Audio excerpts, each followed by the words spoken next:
Alright, today we're going to learn how to paint a landscape at this huge size.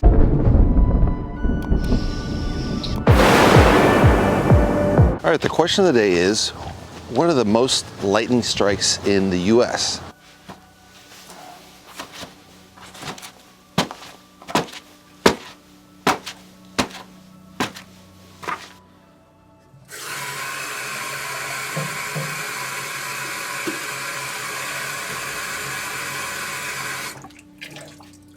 Alright, let's run through the colors. Pearly red, quin red, umber, Indian yellow, primary yellow, Van Dyke brown, quin blue, ultramarine blue, titanium white, Mars black, yellow green. Alright, today we're going to do a huge painting. It's going to be a lightning strike into this kind of center point, which is basically your golden ratio ends. I might drop it a little lower. I mean, I kind of like just showing the sky. Excuse me. We're going to the fields draw the tension back to the center point here, as well as this lightning is going to have some streaks off here that's going to bring the tension back here and then down. So you got to have this convergence of lines, and we'll see how it works out.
All right, we got our first layer in. It's a little rough in some areas. The clouds are pretty rough. This side of the clouds look a little better. The rainfall looks pretty nice, I think. We'll probably have to go another layer on that, but we got kind of the feel how to do the rain with kind of this, brush stroke after it's dry and kind of get the feel of a rain. The hills are kind of a mess. We'll see how that develops. Hopefully they look better than this. Right now they look pretty bad.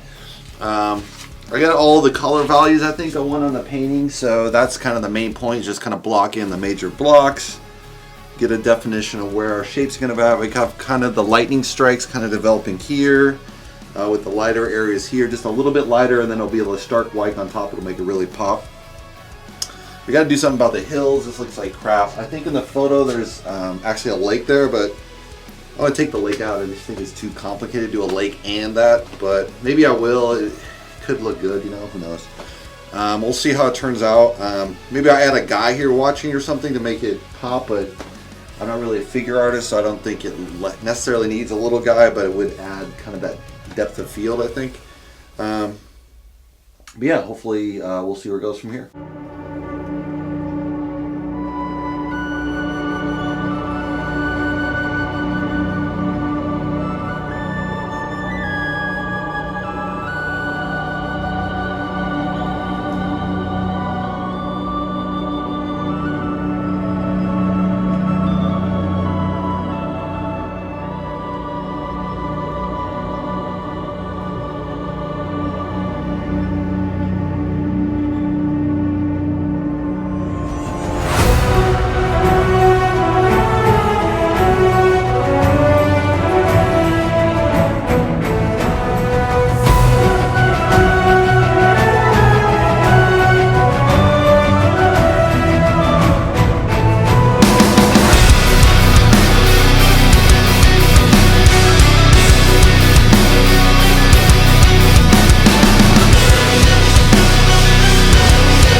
the most lightning strikes is in Florida.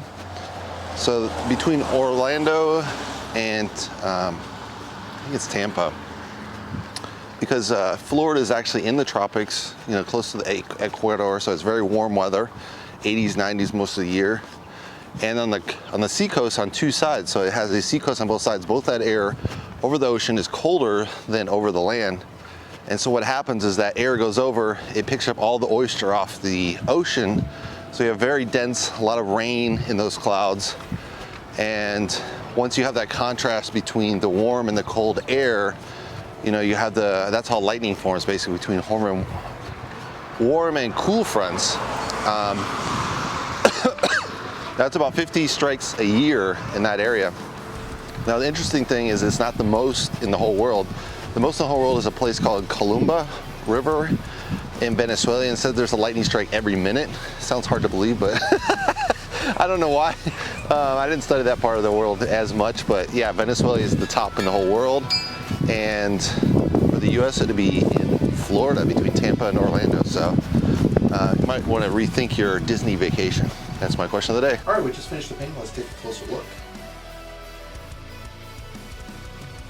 So you have kind of lightning coming here and there. I kind of brush the clouds in, sometimes use circle motion, different type of strokes to get different texture in those clouds. I think in some areas it works better than others.